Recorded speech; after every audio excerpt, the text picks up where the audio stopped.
Hello, UK Crime Book Club. That was a mouthful tonight, forgetting where I am for a minute. I am absolutely thrilled that you three could join us tonight to discuss the Glencairn short story competition, but also we're going to ask you about your books as well, because you can't escape that. And we will tell you all how much I have cried reading one of these books, and you can all guess which one. So hello to everyone who is watching, and hello you three. Would you like to introduce yourselves? Should we go with you first, Gordon? Hi, I'm Gordon Brown, right as Gordon J. Brown. I was one of the founding directors for Bloody Scotland. I've written 11 books. I have to remember to count them. 11 books to date. Yeah. And my latest one was No More Games, which was out this year. And I'll tell you what I'm doing going forward later on. Kate. Hi, I'm Kate Foster. I'm the author of The Maiden, which is my first novel. It came out in April and it won the Bloody Scotland debut novel of the year. And Callum.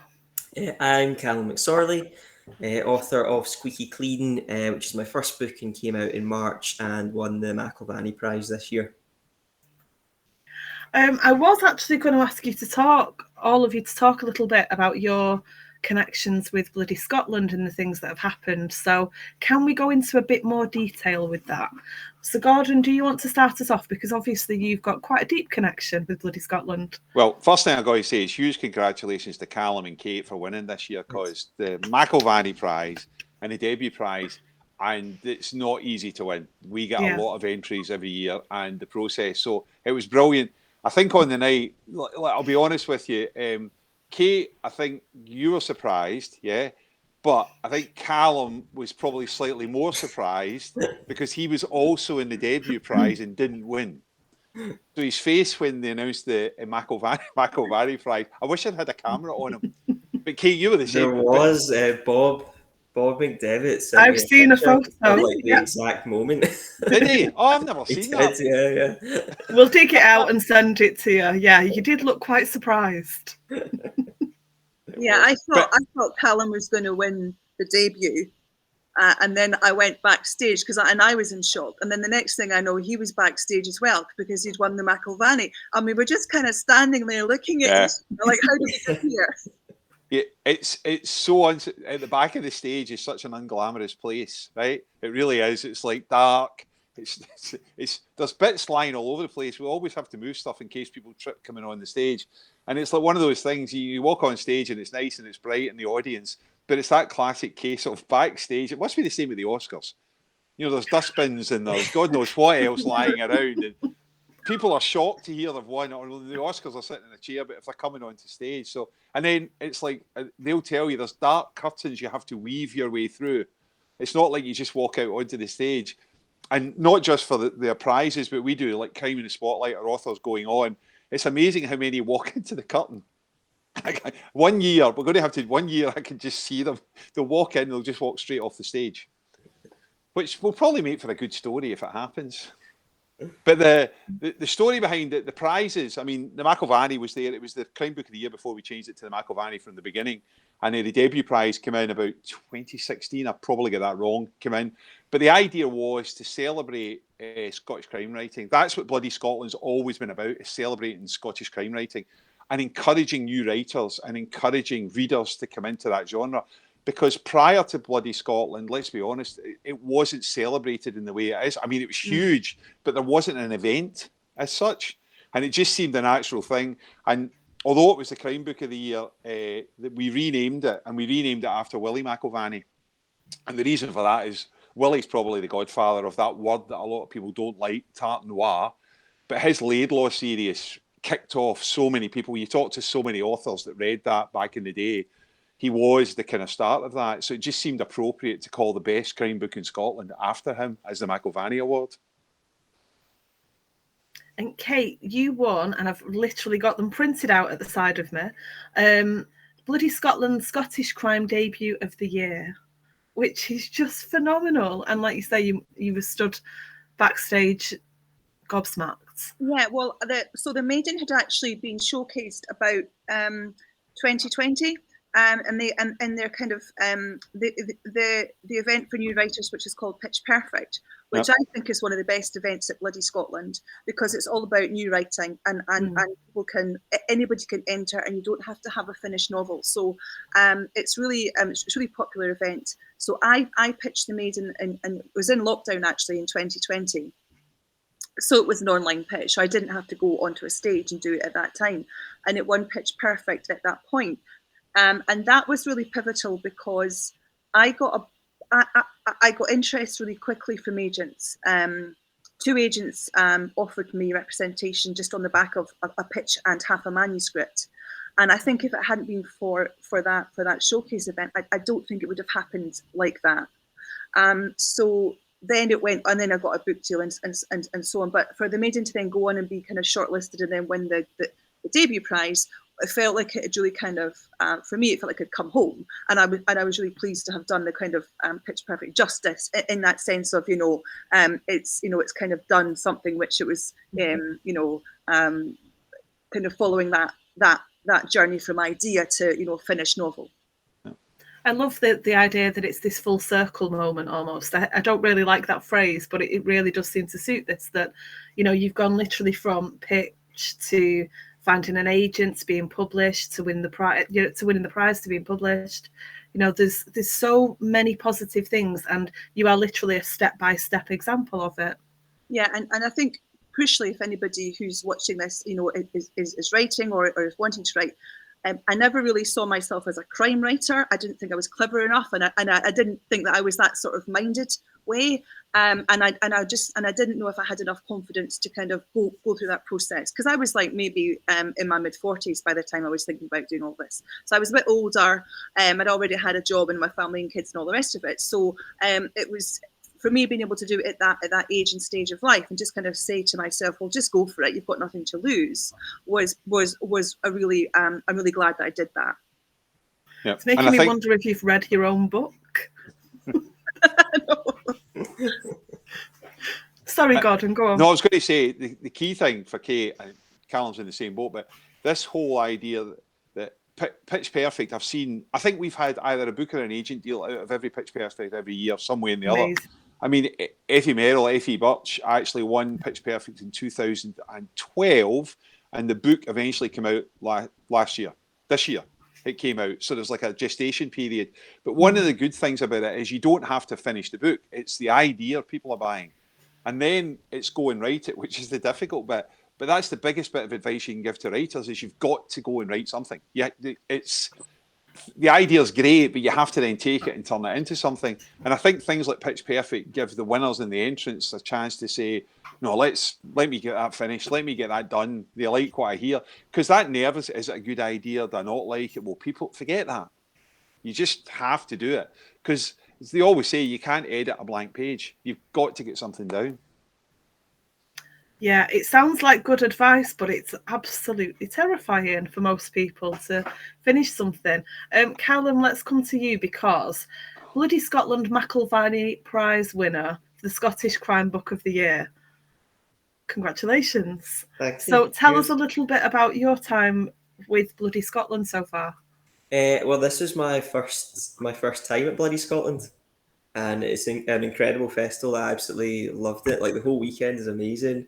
I really like the way the city's really embraced it, and like, see when they do the big torchlit parade and people are out taking photos and joining in and everything like that. It's amazing. I can't think there are many book festivals quite like that about. I do remember seeing lots of pictures of people in the rain smiling with the torches and just wishing I'd been there for it. I very much like being out in the rain, and people being very good-spirited about it, which is good. Well, I think the first year we did the torchlit procession, we had the fear of God, because there's like 400 people coming down from Stirling Castle as the sun sets with torches in hand and walking down, and there's people coming out of the pubs to look at it. There's people all over the place. And at one point there was a suggestion by the person next to us, why don't we just take the parade through the pub? Like I said, that'll go down. Lit torches inside a pub, bang goes Stirling. Our opening day would have been, can we burn Stirling down? The English failed to do it. In whatever, I've forgotten the dates now. We'll do it today with torches as we come off the hill. You don't need that kind of own goal. You really don't. No. No. Of all the things you do not. So how has it been for you since, Callum? It's been great. I've kind of been back writing again. I've been feeling very enthusiastic since winning the prize. I would say I've kind of been back behind the keyboard quite a lot since September. Yeah. So were you both aware that you were going to be asked to be judges this year? Were you aware of that when you won the prize, or did that come afterwards, Gordon? How does that work? No, so for the Glencairn Glass Excuse short me. story competition, which we'll come on to, Yes. it launches after Bloody Scotland finishes every year. So this is the third year we're doing it. And it just seemed appropriate to ask Callum and Kate, given what they'd done, to be judges. So I just blagged it. I kind of suggested it, and the Glencairn, oh, that's a good idea. And then I thought, oh, that's a good idea. I thought, well, I better ask them first on the off chance that they say no. I don't think they know what they've let themselves in for. See, when you have to read 2,500 short stories in 2 months, it's ridiculous. So I'm sorry, team, but you're not going to be doing anything else but reading short stories from Hogmanay through to about the middle of June. Not true. But it seemed to make so much sense. And also the fact that it's the debut, you're both first time in terms of debuts. I think that's interesting for judging point of view, because a lot of the entries we'll get to short stories, it's the first time they've had a go at it. Yeah. But it's the first, and that's important, is to look up on it as that as well. It has to be good, but at the same time, you've got to recognise people are taking quite a bit of a punt, saying, look, I want to put something into this. And it just gives, you two will give it fresh eyes when it comes to the judging. Yeah. So are you looking forward to judging, or are you a little apprehensive? Or Kate, how are you feeling about it? Well, I'm really looking forward to it, because I like reading other people's work at that kind of stage. I did a Curtis Brown course, and we had to do quite a lot of reading of each other's work, and I really enjoyed kind of reading it from that kind of critical perspective. So yeah, so I'm looking forward to it. I'm looking forward to seeing how people interpret the idea as well, and just to see the variety there. Callum? Yeah, I'm really excited. I really love short stories. I spent years writing short stories before I started trying to write novels. They're still they're really important to me. I think I love the format, and I'm excited to see what people do in terms of writing a crime story with the limit of 2,000 words. Yeah. Like that's I've written short stories in all sorts of genre, and I find the crime is the hardest one to do in a really small space, because traditionally it's quite plot heavy, but you just don't have the space for that kind of plotting. So you have to be quite clever about it. So I'm keen to see how people tackle that. Yeah, I think the key for me is over the last couple of years, and I've done short stories for anthologies. I've even put them on my newsletter. Is that it's about how do you strip back but keep people interested, because it's in a crime book when you get 88,000, 90,000 words. There's a lot of weaving you can do in red herrings and take people down one path and send them up elsewhere. Short stories, you can't do that. It's very, very difficult. You have to grab at the beginning and take them to the end really quickly. And for me, what's really interesting about short stories is that the theme for this one is a crime set in Scotland. That's all. That's all we've given everybody. That's what you have to write about. And we've done a simple theme each year, and the diversity of stories is phenomenal. I mean, just taking that one phrase, people last year, the diversity was just amazing what people came through with. And I was saying earlier on, the winner from last year, Frances Copeland, won with a story called Dummy Railway, right? And Dummy Railway, it's a great story, really, really clever. But when you read it, I remember reading it thinking there's a book in this. It's really cleverly done, but there's actually a book in it, because it's got a really amazingly good twist, right, in the space of 2,000 words. And funnily, we were talking to Frances, because going forward, and she's turned it into a book. She's turned it into a novel. And that's, to me, that's always a sign of a good short story, is you believe there's more. You can't believe you can do it in 2,000 words, but you can. You just have to be really focused. Yeah, they've all been excellent stories so far. I think that the one that really stood out for me for that snapshot of a moment was Teardrops. Yeah. And I've just dropped the link in, so anyone who wants to go and look at the archive of the stories can find it. And it's a scene between two people. I'm not going to say too much because I'd like people to actually read it without I don't want to give anything away. But it's an interrogation. And there's a lady on one side of the desk and a policeman on the other side. And it's so clever because it's literally just this conversation between two people.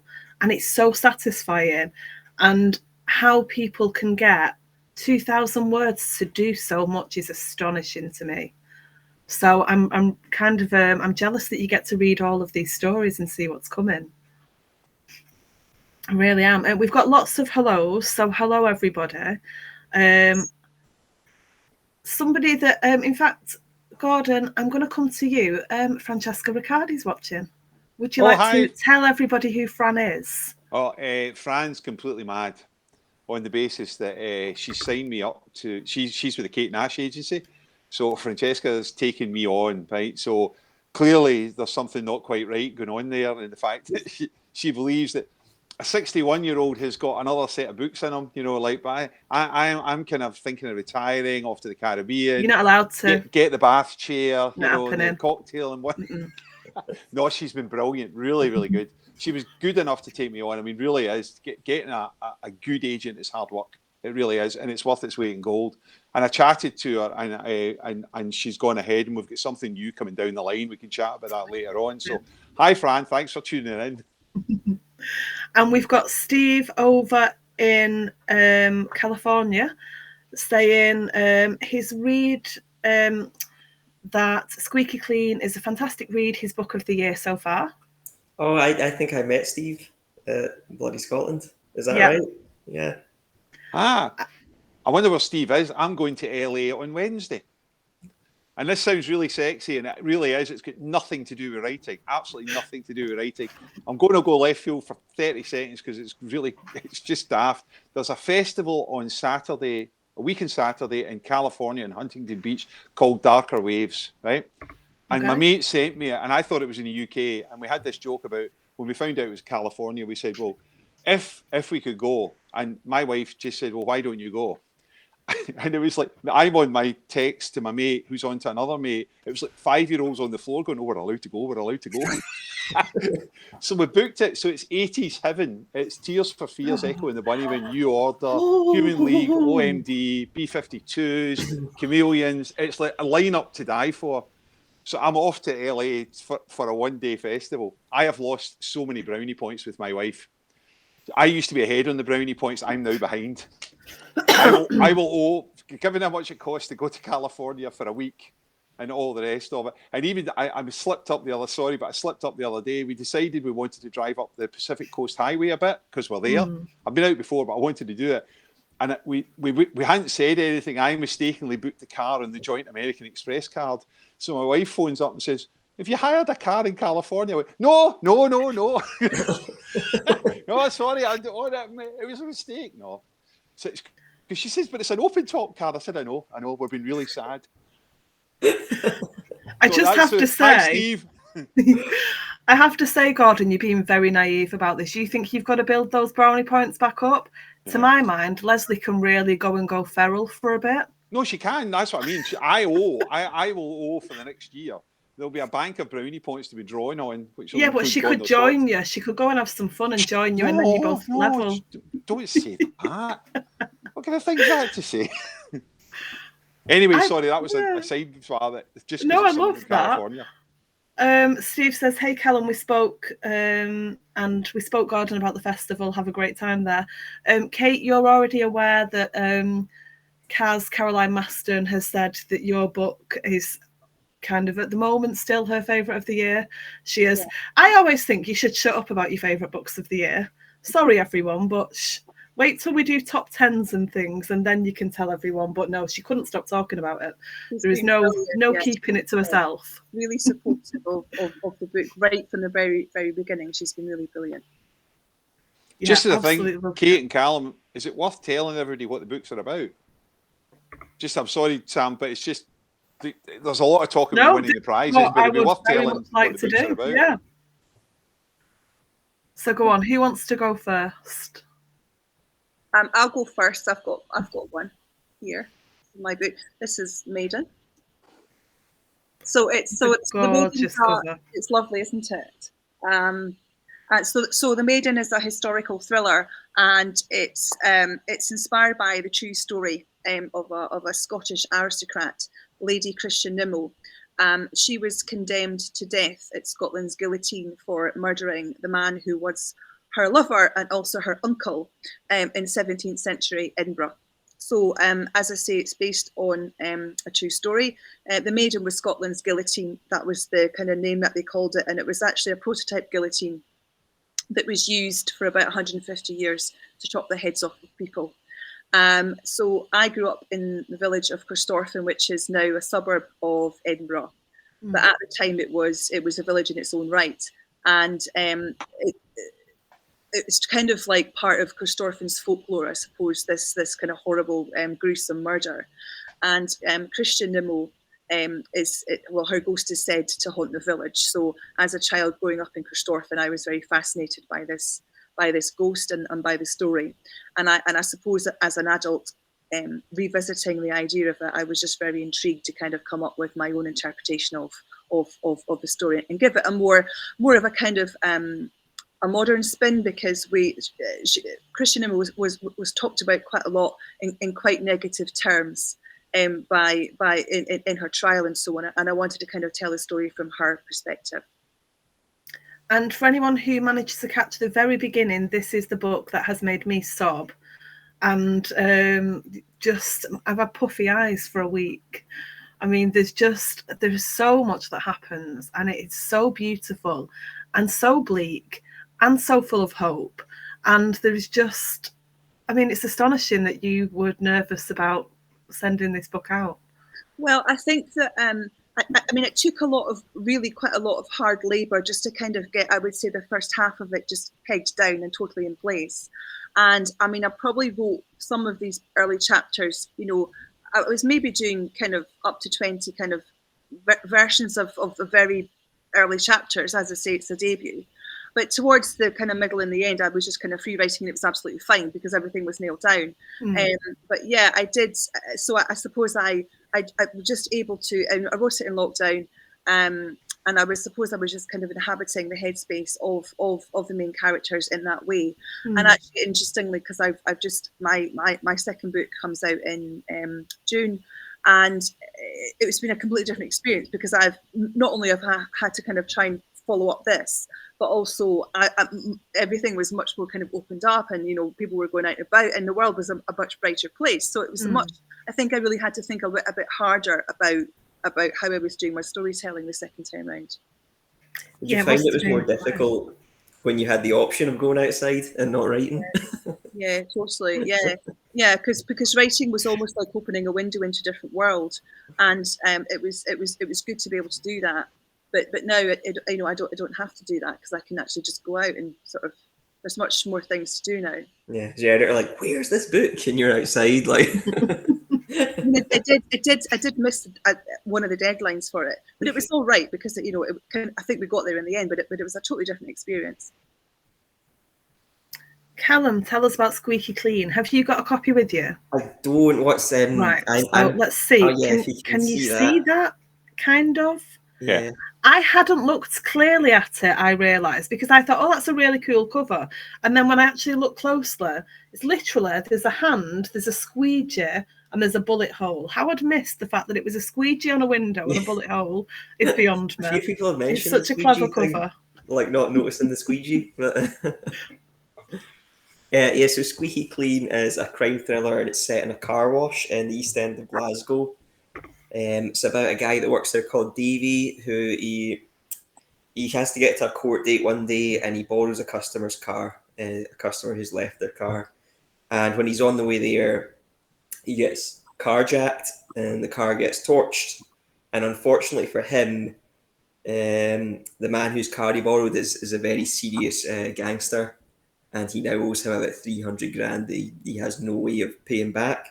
So the car wash sort of becomes a front business, and he gets embroiled in cleaning up, you know, more than just cars. And on the flip side of it is a detective called Alison Ali McCoist, who is in disgrace because she let this particular gangster slip through her fingers and is kind of trying to redeem herself. I love that you've all got such genius ideas for these books. Who would think that a car wash could provide such material?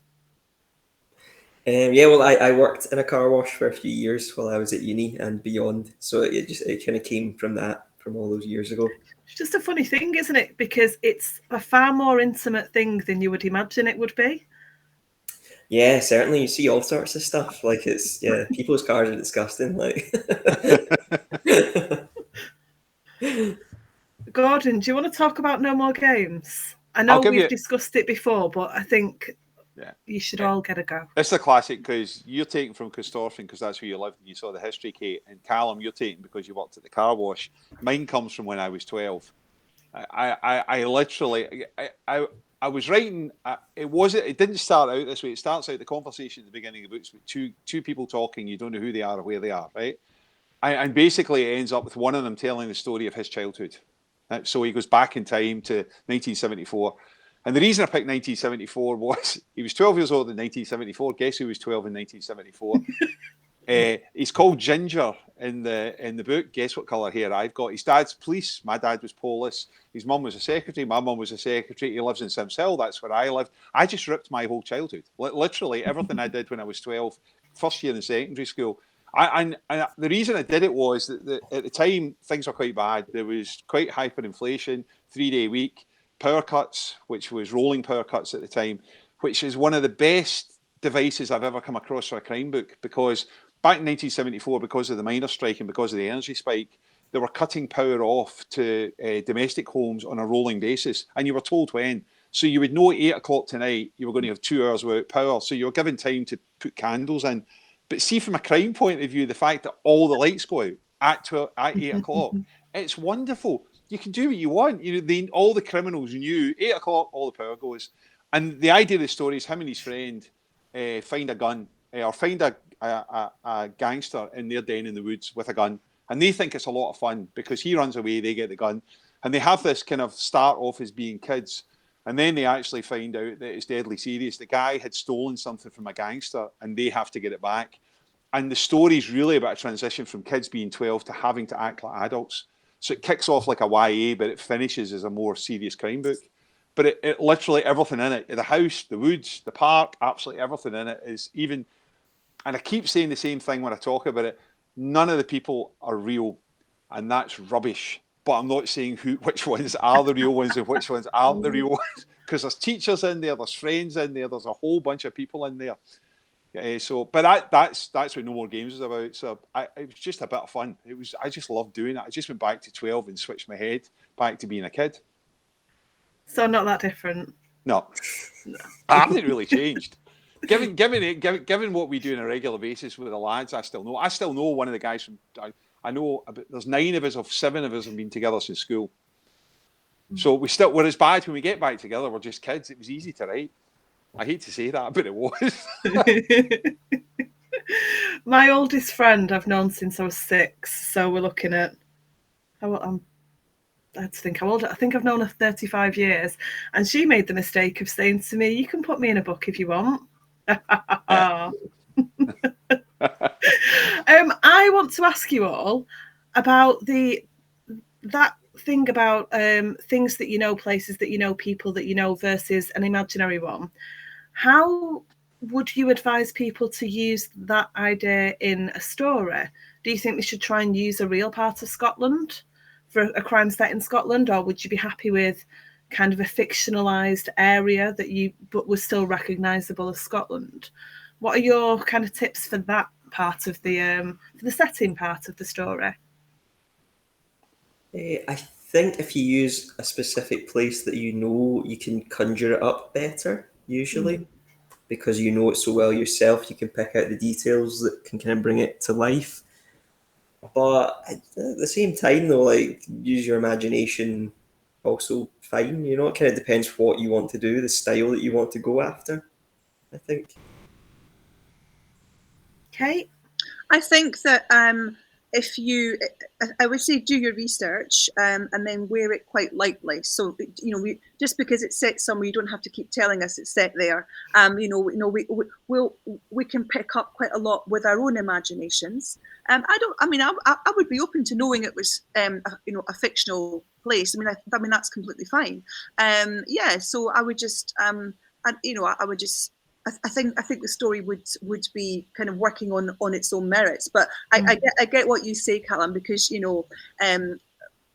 a reimagined real place has a real kind of vividness to it, doesn't it? Mm-hmm. Yeah, I think as long as you don't lose sight of the fact that even though it is based on a real place, it's still fictional, if you know what I mean. Yeah. So you can shape it to what you need and what you want it to be, even if you have included something to try and make it feel more real. I think place is really important in a short story, but you got to get there quickly. You don't have the luxury of a book of saying, right, I'm going to spend 300 words describing like the street and the lights and all the rest of it. And in some ways, I find it easier to write about places I've been, but it doesn't mean I have to say that's where they are. But, like if I do it in a room, I might have a room in my head or in a pub, or if I'm doing it on a bus, I might have it in my head. And I like that because I know where the window is and I know where the chairs are and I know where the conductor is. And if I'm doing a bus, if I have to make it up, I need that visual thing in my head. All my books are the same. Every book I've ever written, I've been to the place, but I don't always necessarily have to set it there. I just need to know that I can navigate it in my head. And for a short story, that's great because then you don't have to work that hard on what's around. You can work hard on actually telling the story. 2,000 words, though, as you've all said, it's not many words to get your point across. Any advice for actually just writing 2,000 words? Would you write more and cut it down to fit? Would you just kind of write it and see where it went? Would you have a firm plan because it's such a tight word count? I think you're probably going to end up going over the word count and then cutting it back. That's what I would tend to do. Or I've also done a short story where I've started off with a piece of like flash fiction and then just kind of worked it up. I mean, I've done like that before as well.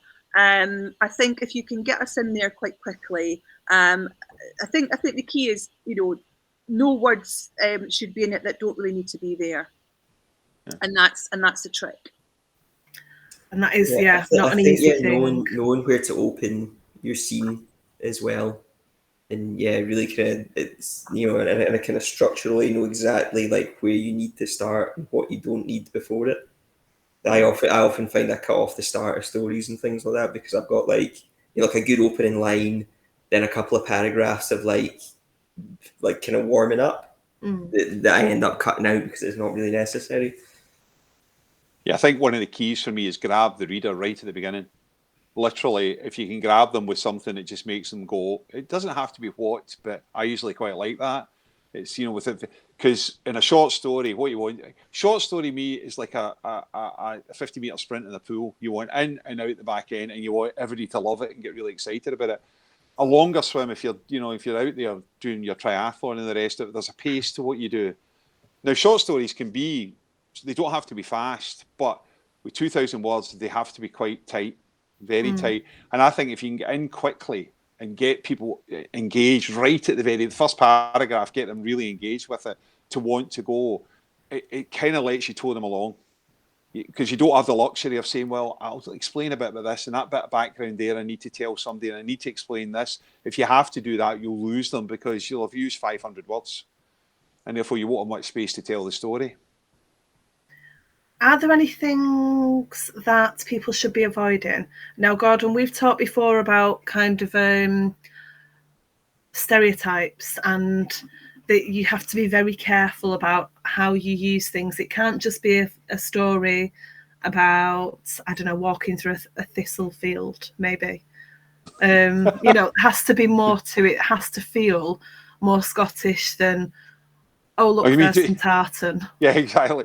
One of the things we had, Callum and Kate, it was that classic case of one of the ones, the entries that came in, I wasn't reading it, it's the other readers that were reading it, said it was fairly clear that the person, it was supposed to be set in Scotland, and the first line was he got off the train at Edinburgh, and that was the last description of Scotland in the whole book. And I'm fairly sure that story been entered around the world. He got off the train in Sydney. He got off the train in Nairobi. That's not a bad trick, actually. Right, it's not a bad trick. Yeah, making notes. I was quite impressed with the fact that there was no other reference to Scotland. It didn't matter. There was a crime, but so he got off the train in Edinburgh. It was late. Yes, that was accurate. And I like the fact that the rest of the story didn't depend on it, because you could easily have a short story. We had it before, 2 people in a room, yeah, wherever that room is. The reason for saying it in Scotland is because from Glencairn class, who's sponsoring its point of view and working with bloody Scotland, is to encourage Scottish crime writing. But just look at Callum and Kate for diversity in Scottish crime writing. I mean, Scottish crime writing it's just so diverse. There's no, it's hard.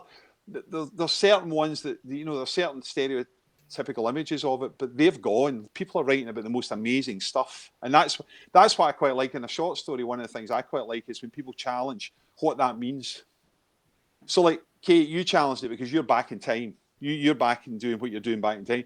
Callum, you've picked what is a very mundane setting, but it's not. Yeah, that's what's clever about doing it, is that you don't have to be in a darkened street at 9 at night and drunk on a Friday. And all you can, but to me, there's other stuff that you can do, and that's what you're looking for, is something that excites you, that makes you think, oh, aye, that works well. And crime can be from any angle. It doesn't have to be from the police. It can be from the criminal's point of view. It can be from an observer's point of view. From that point of view, that's why crime's so wide.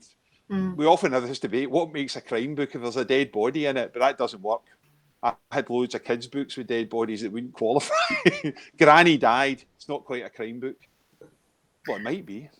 There was a bit of a debate last year. Karen McKinley, The Storytellers, is one of my favourite books ever. If you haven't read it, it's incredible. And one of the I've completely lost my train of thought, because now I'm thinking about how great that book is. No, completely. I've gone for The Storytellers. Let's go to Sarah's question. It might come back to me. Sarah wants to know if there's a follow-up to No More Games. So let's open that out to all of you and ask what's coming next, because you talked a bit about what you're working on, but can you give us any more details while I try and remember what my point about The Storytellers was? Right, Gordon, do you want to go with yours first? Let Kate and Callum go first. I'll do the last one because I've got okay.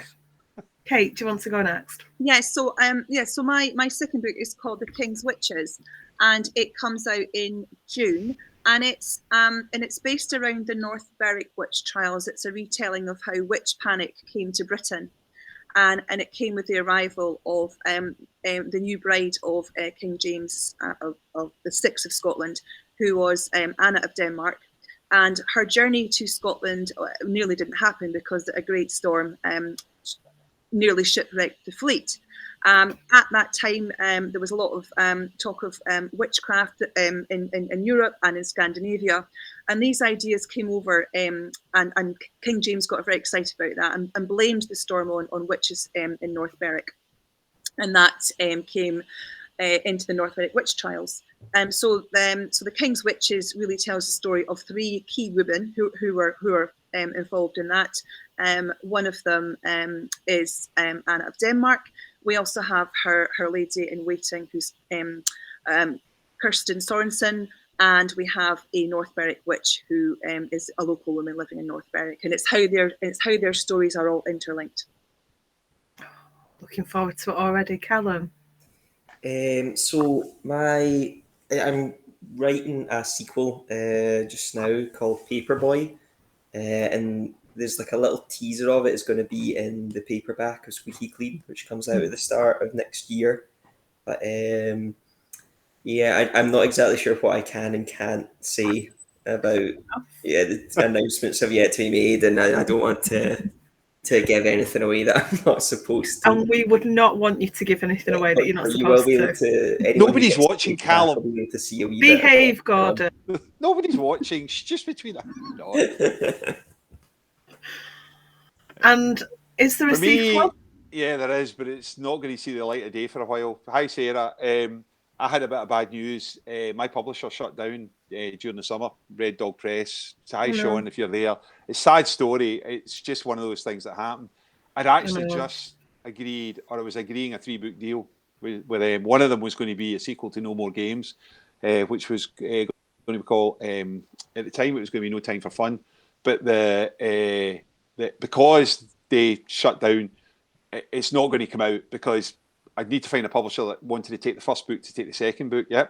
However, fortunately, because of lockdown and various others, I'd been writing in between books. So I had 2 books out with Polygon set in Spain.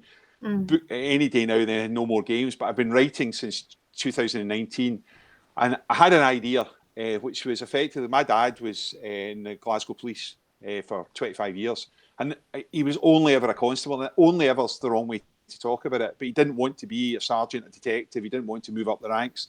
And there's a number of policemen out there that have done that.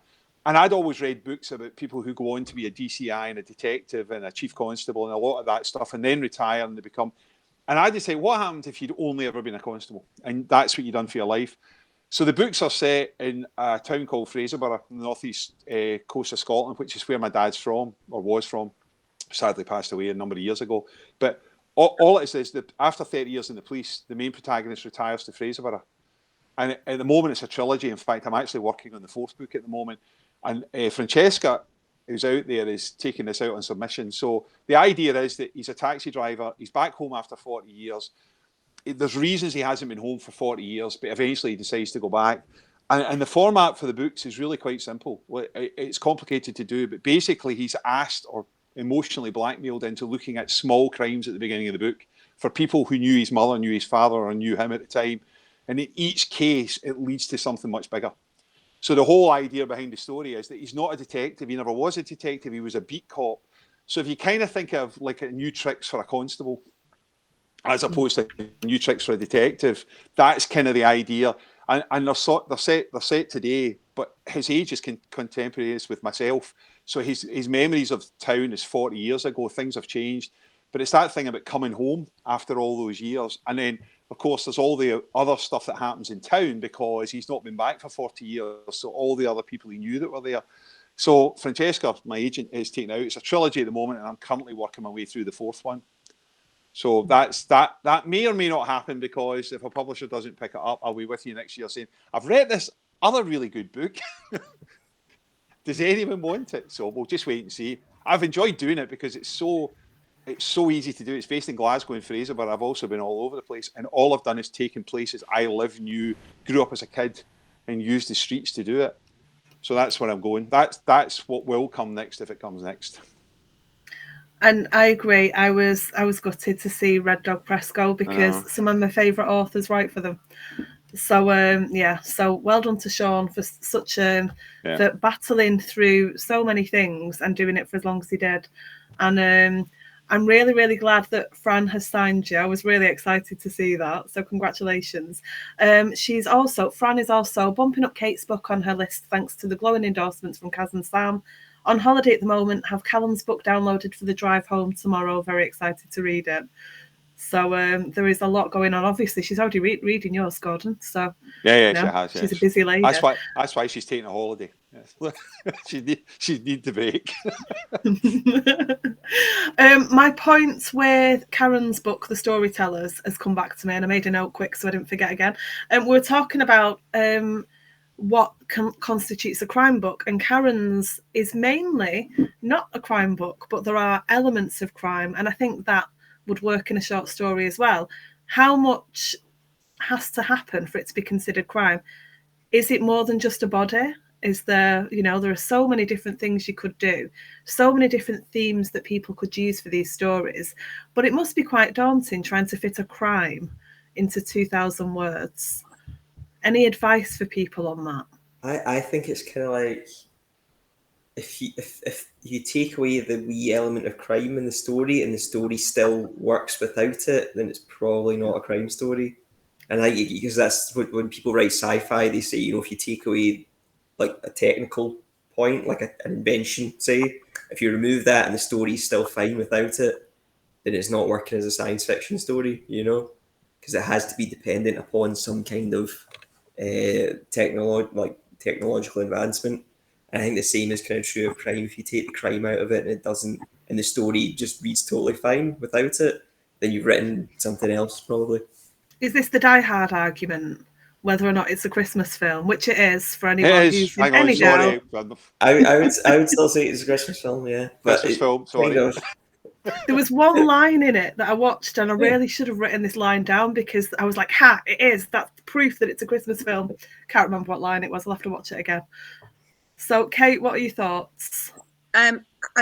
It does, there can be other genres going on with it, historical or whatever. That's absolutely fine. In fact, I would quite like to see that. But yeah, crime at its heart, I think, would be really what we need to see. And I personally don't mind what kind of crime that is. I would encourage people, don't write the sort of short story that you think we want to see. Write the story that you want to write, and that's what I'd like to be reading. Yeah, I think, Callum, you're right, but you don't have to wear the crime on your sleeve. No, it doesn't have to be really heavy-handed. There just has to be something there. Yeah, and sometimes the best stories, Mm. are the best stories are where it's in the background and you don't quite know what's going on. And the trick in 2,000 Words is revealing that. But they're the stories where you go, I don't really know what's going on here, or I kind of think I do. Because one of the bits I like with short stories, and it's really difficult to do, is I've always been keen in short stories that twist you at the end a little, and sometimes twist you a lot. That short stories, I've read short stories that don't, and there's a bit of dissatisfaction in me that gets to the end because I almost feel like I want to be fooled. Like it's the crime in itself is the fact that you haven't seen it coming, or you think you know what's going to happen. It's tough in a short story, but funnily, some ways in a short story, it's actually easier than it is in a novel, because a novel you've got to weave so many bits together to surprise people takes a lot of work to make sure that everything then plugs in after. Yeah. With a short story, you can leave them hanging. It's the great thing about short stories. You can get to the end and say, it's got to make sense. But the beauty is, a lot of good short stories, it's the very, very, very last line. Literally, I'm not saying you have to do that. Some of the winners we've had haven't done that. But for me, that's if you get to the end and go, what the hell? And it means you've got to go back. Because it's difficult to do, and it doesn't mean you have to do it. But I always like that because I always think that's a real challenge, and it's something that people like about short stories. They eat them up. The downside to short stories, I've always said this, is people tend to treat them like sweeties. You read a book of 20, I'll read the next one and the next one and the next one and the next one and the next one, and you get to the end and you have your favourite. Unlike a novel where the novel engulfs you, people will chew down on short stories. So therefore, you've got to do something to stand out. Whatever that is. There is something definitely freeing about writing a short story, because if you're writing a book, publishers might say, this is the kind of thing we're looking for. People have got a list, and you're almost trying to fit somebody's idea of what they're looking for. But in a short story, especially in a competition like this, you can literally go wherever you want with it. Yep. You are completely free. You don't have to be looking for a publisher and they're all saying, oh, I want this different thing, but then what you've done is too different. This is the place for those kind of ideas that might be a bit out there, but that's what might make you stand out. Yeah, I think it's a great place to experiment with like style and form and voice. You can do things in a short story that, maybe if you were trying an interesting voice, if you stretched it over a full novel, it would be great, or it would, but in that really small compact space, it works really, really well. Yeah. I do that because I write historicals. When I'm wanting to sort of do something freeing, I will write something very contemporary and very short. And it's just a great way of as you say, just kind of looking at new characters and new situations and just having just a little bit of almost like a different sort of exercise completely. Yeah. And I think the good thing is you can do third person, first person. You can do it as a conversation because it doesn't have, as Callum says, you're doing the same, it doesn't have to last 88,000, 90,000, 95,000 words. You couldn't do you could, but it'd be a trick to do a conversation. Short story, you can pick one scene on, walk out, go into the bookies, one scene in the bookies. Just what that scene's about is the key thing. But doing a whole book in the bookies is a completely different thing altogether. That's why I love short stories, because you can get in and out. Pick anywhere you want. It doesn't matter if it's in the baths or whatever it happens to be. You can do it. Whereas on a novel, you have to think, can that sustain 90,000 words? Whereas in a short story, you can jump in. And I always like in short stories, the best ideas come if you sit in the bus and listen to what other people are saying. Absolutely brilliant. I tell you, you sit down and you listen to them. I had two guys in the bus. This is a while ago. Two guys in the bus discussing what colour the glass was. It's clear, right?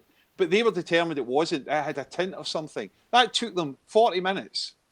A 40-minute discussion on what colour glass is. And I couldn't stop listening to them because they were going past stuff like, that tree's slightly greener than it was last time I saw it. What? And I've not got them into a book yet. So conversations make short stories. They do, especially when I remember being on a bus not that long ago and hearing it was like snatched bits of the conversation because it was so loud. And the bits that I missed were so frustrating. Like, what on earth is going on between these two women and this man? What is happening here? I don't understand this because I'm missing too much of it. So much fun, though. Do you think there's any restrictions on anything in a short story? Can you just go literally wherever you want to go?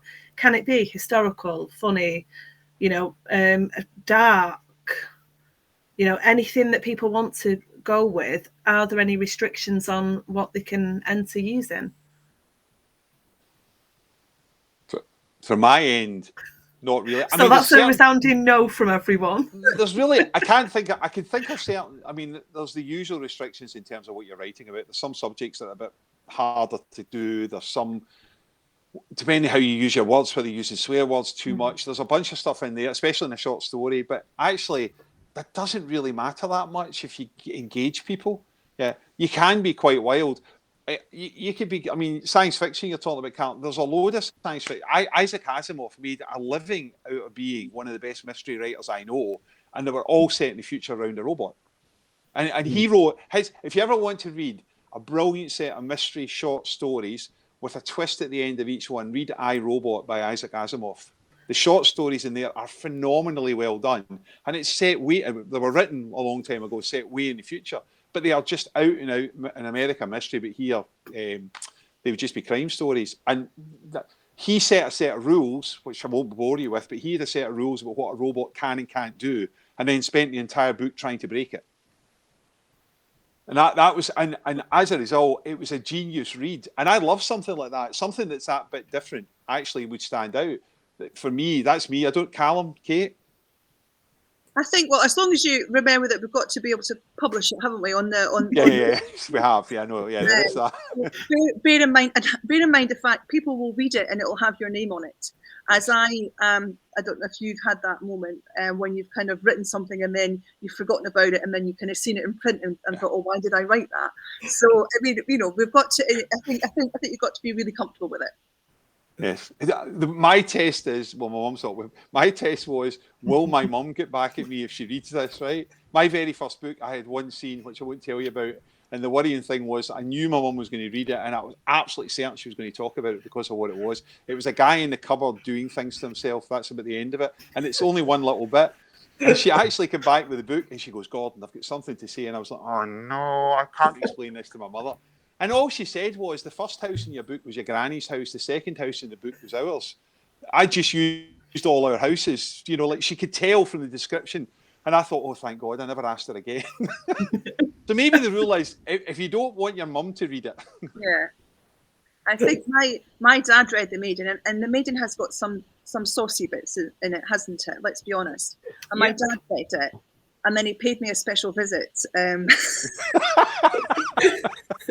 to tell me that he'd read it, and he stood in my living room and he took off his cap and he said, I've read your book, and I had to shut my eyes through some of it. I'm not reading this. So lesson learned. But would it stop you doing it next time? Yes, it had stopped me doing it. No, you should have two versions. So there's no scenes in the next one then, Kate? It's clean, is it? No, I think the thing is though, Kate, that now he knows what you're all about, he can choose whether to read it or not. You write whatever you want. I think you should do your dad version, right? Oh no! And, can we just stop? The redacted version. No. Your dad. No. Just say to the publisher, why publish two versions? I was gonna. I thought you were going somewhere else, Gordon. That's why I was. No. That's not my mind. That's yours. Yes, it was so. I would just be, just do bear in mind the fact people, it's potentially going to get published quite, on the website and shared and everything. So that's all I'd say. To let you know, the winner gets published in Scottish Field magazine, so it gets published. Yep. So there is sensitivities because it's a generally available magazine. So just be careful in that. It gets published in the Glencairn the whiskyglass.com website. That goes global as well. And it just because I know time-wise, if you want to enter, if you go to whiskyglass.com, you'll find a section on it that's short story competition, and all the rules about how you enter are in there. It's very easy. It's a relatively easy thing. It's just uploading the document. But if you just read the rules and regs that are in there, it will tell you. So you just have to go to whiskyglass.com. I've just put it in the comments. Yeah. And that's how to find it. And then it closes on December the 31st. So you've got to December the 31st. I'm just waiting on the guy who wrote the book when he got off the train at Edinburgh. It'll turn back up this year if he got off the train at Glasgow. We have got 2 minutes left. Would you all like to give us a little recap of your books? And we've got a link to Glencairn Glass in there now, so everyone knows where to go and look for more details. And also, if there's any events that you're going to be doing, anywhere that people can go and meet you and grab a signed copy, anything at all you want to tell us. Kate, let's start with you. Yeah, so The Maiden is a historical thriller set in 17th century Scotland, and it tells the story. It's based on the true story of a Scottish aristocrat who was condemned to death for killing her lover. I'm doing loads of events. I'm doing Corstorphine Library on Monday and another, I think, Cambusbarron Library on Thursday. I'm also doing an event in Pilton in December, and I'm doing Newcastle Noir with Callum in December as well, I think it is.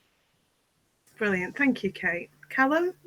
So my book is Squeaky Clean. It's set in a car wash in the East End of Glasgow. It's about a man called Davy who borrows a car, the wrong car, one day, and gets himself into deep trouble with some dangerous people. So I'm doing an event at Cumbernauld Theatre on Monday, and then an event at the Portobello Bookshop in Edinburgh on the 23rd with Kate. We're going to be talking about Bloody Scotland stuff again. And then, I'll be in Newcastle for Newcastle Noir on the 8th of December. Thank you, Callum. Gordon? I'm Gordon J. Brown. No More Games, set in 1974. It's two 12-year-olds who find a gangster in their hideout, find a gun, starts off as games, and then it ends up they have to actually try and rescue both their family and their friends. Events-wise, I've not actually got that much up because I've just come off the back of a whole ton of events. So while I'm doing my current books, there's a couple of things, but they're not until January. So I don't think I've got anything other than going to the 1980s Darker Waves Festival in LA next Saturday. If anyone's going. If anyone's going and they want to see me, and if any of the bands fancy me being on stage, whether you're New Order or Tears for Fears, I'm more than happy to stand up and completely forget the lyrics on stage. That's all I ask. Actually, OMD, which is my favourite band from years, they're playing as well. So if Andy McCluskey or Paul Humphreys are listening, okay, lads, I'm happy to be on stage. Thank you to everyone who's joined us and watched. There's been a lot of comments, a lot of love for you three in the books, which is always really lovely to see. Thank you all for joining me. And best of luck with your judging, and let's hope there's more crime in it and Scotland in it than got off the train. I've got to write one now. Got off the train in. There's a series in that. Thanks very much, Sam, and thanks, Kate and Callum. Thank you. And I'll see you and your judges again next year, Gordon. Kate, Callum, lovely to meet you both online. Thank you so much, all of you. Thank you, Sam.